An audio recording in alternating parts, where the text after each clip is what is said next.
नमस्कार. सातच्या बातमीपत्रात मी श्रीराम केळकर आपलं स्वागत करतो. सुरुवातीला एक नजर ठळक बातम्यांवर. विमुद्रीकरणाला विरोध करणारे विरोधक भ्रष्टाचाऱ्यांचा बचाव करत असल्याची पंतप्रधानांची विरोधकांवर घणाघाती टीका. पंतप्रधानांच्या हस्ते वाराणसी इथल्या अत्याधुनिक सुपर स्पेशालिटी रुग्णालयांची पायाभरणी. वस्तू आणि सेवा कराबाबतचे मतभेद दूर करण्यासाठी जीएसटी परिषदेची बैठक सुरू. पश्चिम उपनगरी रेल्वेवरच्या राम मंदिर या नव्या स्थानकाचं सुरेश प्रभू यांच्या हस्ते उद्घाटन. दिल्लीचे नायब राज्यपाल नजीब जंग यांचा राजीनामा, कारण गुलदस्त्यात. उत्कृष्ट कार्य केल्याबद्दल राज्यातल्या 4 अंगणवाडी सेविकांचा राष्ट्रीय पुरस्कारानं गौरव. आणि फिरकीपटू रविचंद्रन अश्विन ठरला ICC cricketer of the year, Garry Sobers ट्रॉफीचा 3रा भारतीय मानकरी. आणि आता पाहूया बातम्या विस्तारानं. पाकिस्तान जसं दहशतवाद्यांना भारतात घुसखोरी करण्यासाठी मदत करतं, त्याचप्रमाणे विमुद्रीकरणाला विरोध करून विरोधक भ्रष्टाचाऱ्यांचा बचाव करत आहेत, असा घणाघाती आरोप पंतप्रधान नरेंद्र मोदी यांनी केला.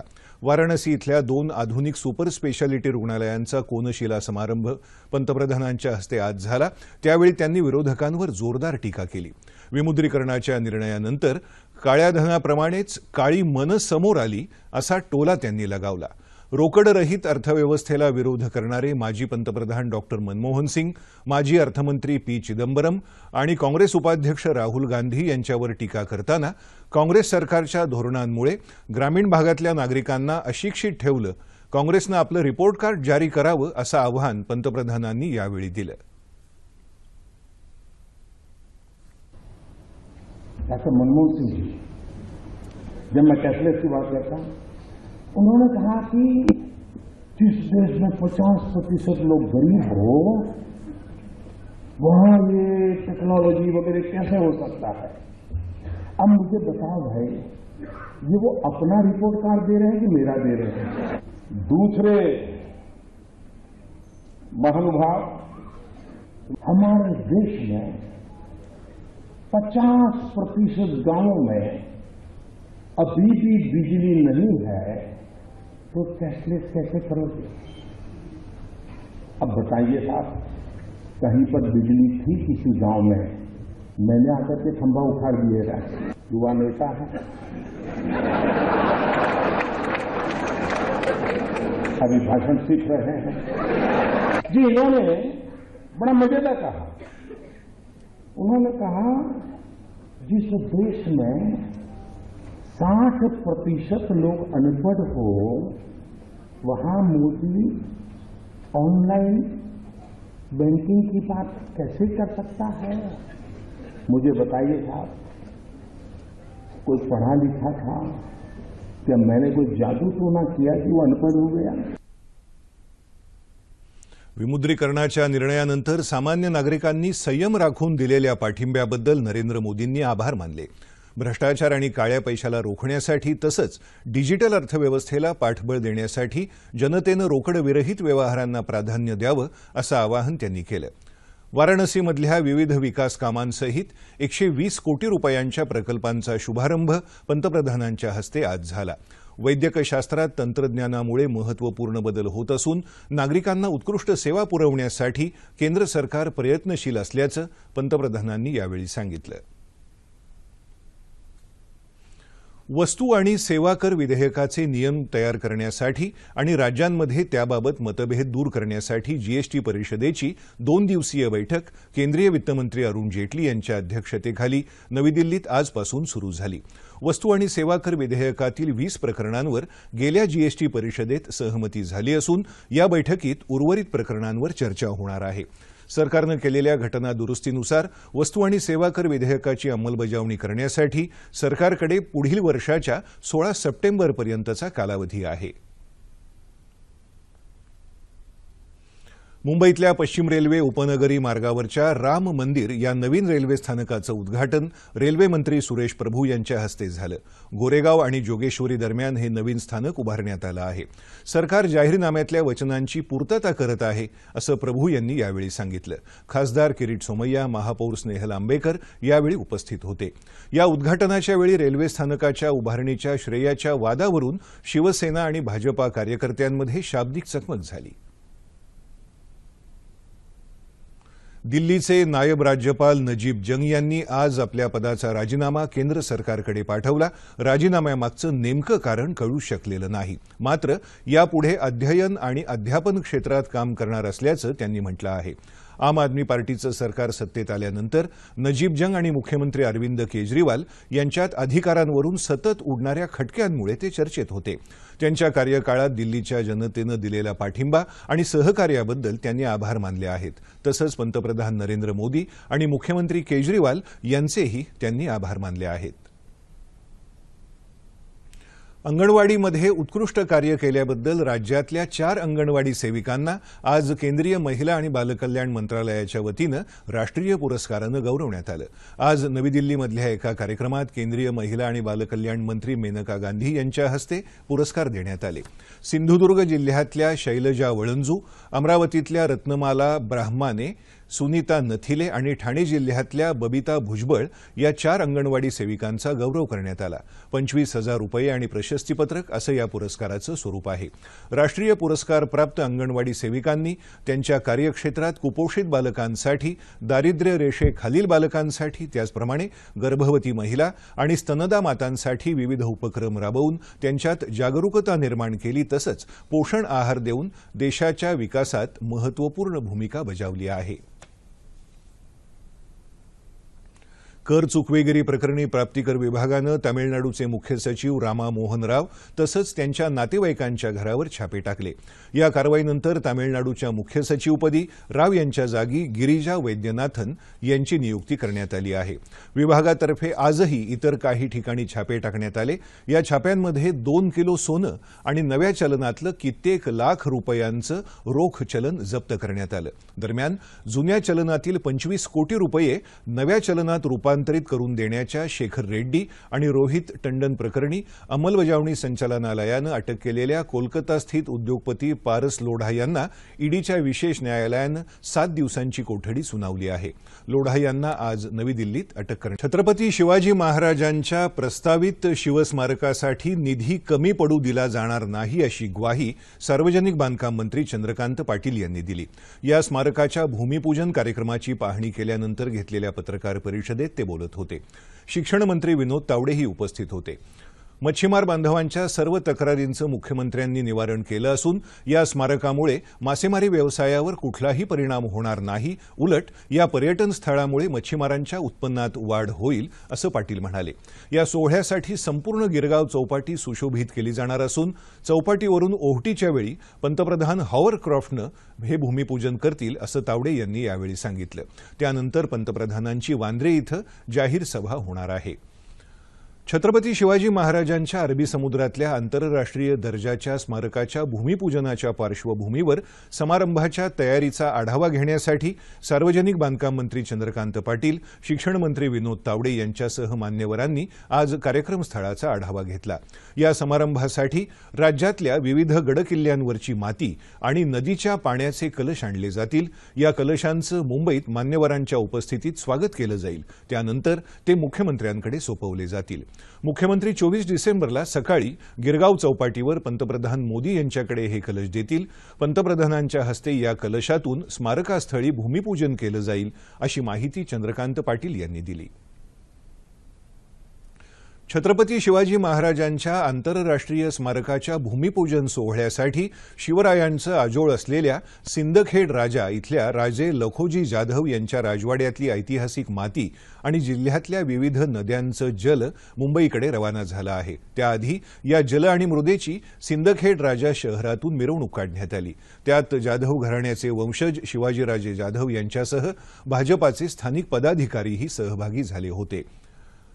उस्मानाबाद जिल्ह्यातल्या शक्तीपीठ इथल्या तुळजाभवानी मंदिराच्या गोमुख तीर्थाचं पाणी तसंच सिन्ना, बेन्नीतुरा, मांजरा आणि तेरणा या नद्यांच्या पाण्याचा कलशही जिल्ह्यातून मुंबईला पाठवला जाईल। तेर मंदिरातली माती आणि विटा तसंच परंडा आणि नळदुर्ग किल्ल्यातली माती पूजनासाठी नेली जाणार आहे। भाजपाचे आमदार सुजितसिंह ठाकूर यांनी ही माहिती दिली। पन्हाळगडावरच्या मातीचा कलशही आज आमदार सत्यजित पाटील आणि आमदार चंद्रदीय नरके यांच्या उपस्थितीत कोल्हापूरकडे रवाना झाला।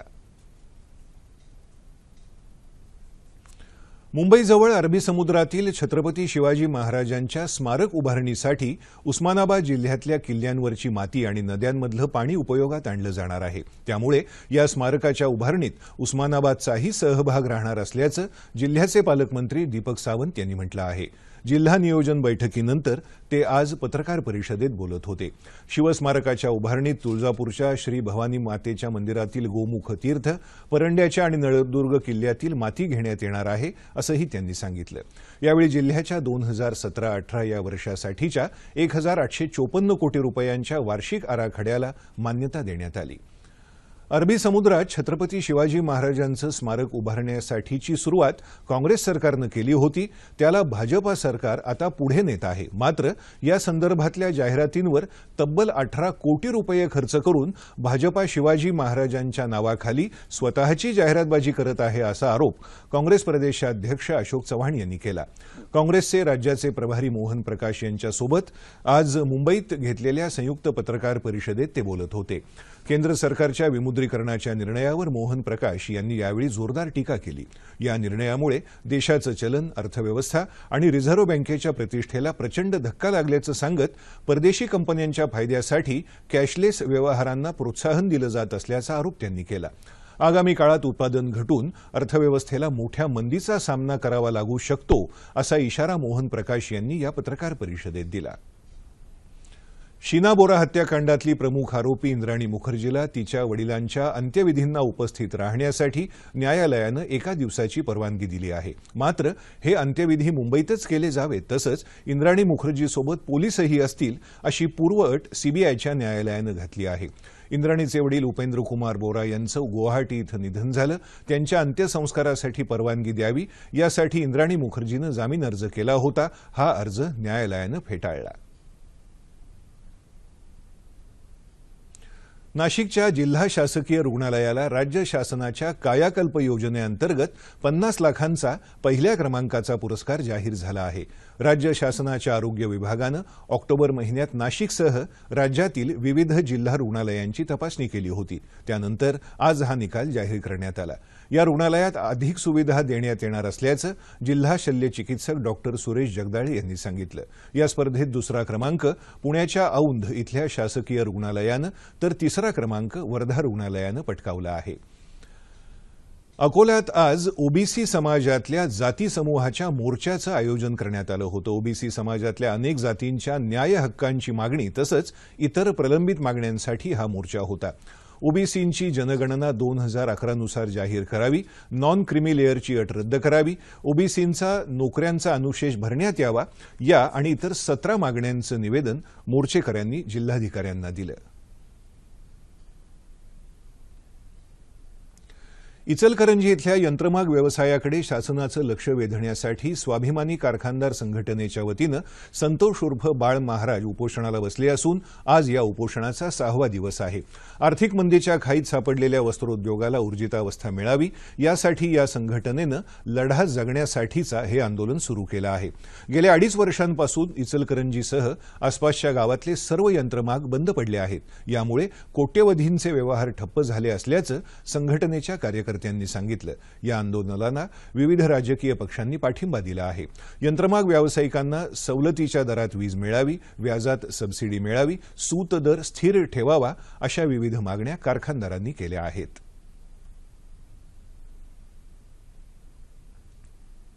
रोकडरहित व्यवहारांना चालना देण्यासाठी क्रेडिट अथवा डेबिट कार्ड किंवा इतर इलेक्ट्रॉनिक माध्यमांद्वारे होणाऱ्या व्यवहारांना केंद्र सरकारकडून अग्रक्रम देण्यात आला असून अनेक सवलतीही जाहीर करण्यात आल्या आहेत। कोकण रेल्वेनंही तिकीट विक्रीसाठी रोकडरहित व्यवस्था स्वीकारली असून पहिल्या टप्प्यात 13 स्थानकांवर पॉइंट ऑफ सेल मशीन बसवले आहेत। यामुळे क्रेडिट अथवा डेबिट कार्डच्या माध्यमातून तिकिटाची रक्कम प्रवाशांना अदा करता येईल। खेड, चिपळूण, रत्नागिरी, कणकवली, कुडाळ आणि सावंतवाडी या प्रमुख स्थानकांसह 13 स्थानकांवर ही व्यवस्था सुरू झाल्यामुळे प्रवाशांकडून समाधान व्यक्त होत आहे। जास्तीत जास्त प्रवाशांनी या व्यवस्थेचा लाभ घ्यावा असं आवाहन कोकण रेल्वेनं केलं आहे। मुख्यमंत्री ग्रामसडक योजना आणि जलयुक्त शिवार अभियानामुळे जिल्ह्यातल्या ग्रामीण जनतेचा फायदा होत असून या भागाचा कायापालट होत आहे असं जलसंधारण मंत्री राम शिंदे यांनी सांगितलं। अहमदनगर जिल्ह्यात पारनेर तालुक्यातल्या कडूस इथं मुख्यमंत्री ग्रामसडक योजनेअंतर्गत 2 रस्त्यांच्या कामाचा शुभारंभ शिंदे यांच्या हस्ते आज झाला, त्यावेळी ते बोलत होते। जलयुक्त शिवार योजनेमुळे विकेंद्रित स्वरूपात शाश्वत पाणीसाठे निर्माण झाले आहेत। या पाण्याचा शेतीसाठी उपयोग होऊन उत्पादन वाढणार आहे। त्याचप्रमाणे मुख्यमंत्री ग्रामसडक योजनेमुळे शेतमाल बाजारपेठेपर्यंत नेण्यास मदत होईल। या दोन्ही महत्त्वाकांक्षी योजनांमुळे सर्वांगीण विकास होईल असा विश्वास शिंदे यांनी यावेळी व्यक्त केला। नारळाच्या झाडापासून मिळणाऱ्या काथ्याचा वापर करून उद्योग केला जाऊ शकतो। यातून मोठ्या प्रमाणात रोजगाराची संधी उपलब्ध होईल। यासाठी सिंधुदुर्ग जिल्ह्यातल्या कुडाळ इथं काथ्या उद्योगाच्या प्रशिक्षण आणि प्रदर्शन आणि सुविधा केंद्राच्या इमारतीचं भूमिपूजन करण्यात आलं। त्याबाबतचा हा वृत्तांत। महाराष्ट्र शासनाच्या resource based intensive planning and development या पथदर्शी प्रकल्पाअंतर्गत सिंधुदुर्ग इथं उभारण्यात येणाऱ्या काथ्या उद्योगातून महिलांना रोजगाराची संधी मिळणार आहे। आतापर्यंत नारळाच्या झाडापासून मिळणाऱ्या काथ्याचा उपयोग इंधन म्हणून केला जात होता। मात्र या नारळाच्या सोडण्यापासून काथ्या काढून या काथ्यापासून दोरी, शोभेच्या वस्तू, पायपुसणी, छताचं सामान, प्लायवूड अशा विविध वस्तू तयार करण्यासाठी केला जाऊ शकतो। यासाठी केरळच्या धर्तीवर सिंधुदुर्गात उद्योग सुरू करण्यात आला आहे। काथ्याचं प्रशिक्षण, प्रक्रिया आणि प्रदर्शन केंद्र अशा तिन्ही उपक्रमांसाठी एकच हे संकुल उभं राहणार आहे आणि त्यासाठी कॉयर बोर्डाने मदत केली आहे, भारत सरकारची मदत आहे, राज्य सरकारची मदत आहे आणि लघु उद्योग विकास महामंडळाचा पुढाकार आहे। सावंतवाडीमध्ये लाकडी खेळणी क्लस्टर उभारणार असून स्थानिक लोकांना रोजगार देणार आणि हजारो महिलांना रोजगार देणार असून जिल्ह्यात 14 काथ्या केंद्र तयार करण्यात आली आहेत। 7 कोटींचा निधी राज्य सरकारकडून जिल्हा परिषदेला वर्ग करण्यात आला आहे अशी माहिती पालकमंत्री दीपक केसरकर यांनी दिली आहे। 18,000 हेक्टरमध्ये नारळाची लागवड आहे आणि नारळाची जी सोडणं आहे ही आज काही अगदी 2% वापरली जातात, बाकीचे जळाऊ म्हणून त्याचा वापर केला जातो। आज जर या सोडणांची किंमत बघितली तर साधारण 400 ते 450 बरोबर आहे ना कोटी रुपये ही त्याची व्हॅल्यू आहे। तर त्याच्यापासून जर दोरी बनवली तर ते 400 ते 500 कोटी रुपयाचा रोजगार हा महिलांना उपलब्ध होऊ शकतो। दुसरं असं आहे की ही सोडणं विकत घेतल्यामुळे जे नारळाचे व्यापारी आहेत त्यांना सुद्धा त्याचा अधिकचा लाभ होऊ शकतो। काथ्या उद्योगातून सिंधुदुर्ग जिल्ह्यात कुडाळ, सावंतवाडी, दोडामार्ग तालुक्यातील महिलांना रोजगार मिळणार असून काथ्या उद्योगापासून निर्माण होणाऱ्या वस्तूंना विदेशी बाजारातही मोठ्या प्रमाणात मागणी आहे। आणि आता सह्याद्री वाहिनीच्या वृत्त विभागासाठी स्ट्रिंगर्सची नियुक्ती करण्याबाबतची माहिती जाणून घेऊया। प्रसार भारती भारत लोकसेवा प्रसारक प्रादेशिक वृत्त विभाग दूरदर्शन केंद्र मुंबईतर्फे 36 जिल्ह्यांकरता स्ट्रिंगर्सचं पॅनल तयार करण्यासाठी अर्ज मागवण्यात येत आहेत। अर्ज पाठवण्याची मुदत वाढवण्यात आली असून 20 जानेवारी 2017 पर्यंत सायंकाळी 5 वाजेपर्यंत अर्ज प्रादेशिक वृत्त विभाग दूरदर्शन केंद्र PB मार्ग वरळी मुंबई 30 या पत्त्यावर पाठवावेत। अर्ज आणि अधिक माहिती www.ddkmumbai.org या संकेतस्थळावर उपलब्ध। भारतीय फिरकी गोलंदाज अश्विन या वर्षासाठीचा ICC cricketer of the year ठरला। या मानांकनामुळे अश्विन क्रिकेट विश्वातल्या मानाच्या गॅरी सोबर्स ट्रॉफीचाही विजेता ठरला आहे। हा मान मिळवणारा तो 3रा भारतीय खेळाडू आहे। तसंच सर्वोत्तम कसोटी क्रिकेटपटू म्हणून अश्विनचं नाव आंतरराष्ट्रीय क्रिकेट परिषदेनं घोषित केलं आहे। त्याशिवाय कसोटी मानांकनात कित्येक वर्षांनी पहिल्या 2 उत्कृष्ट गोलंदाजांमध्ये भारतीय गोलंदाजांनी बाजी मारली आहे। चेन्नई इथं नुकत्याच झालेल्या इंग्लंडसोबतच्या कसोटी सामन्यात 10 बळी मिळवणाऱ्या डावखोऱ्या गोलंदाज रवींद्र जडेजानं मानांकनात दुसरं स्थान पटकावलं आहे. या कामगिरीमुळे जडेजाकडे 66 गुण झाले आहेत, तर आर अश्विन याआधीच या मानांकन यादीत अव्वल स्थानावर आहे.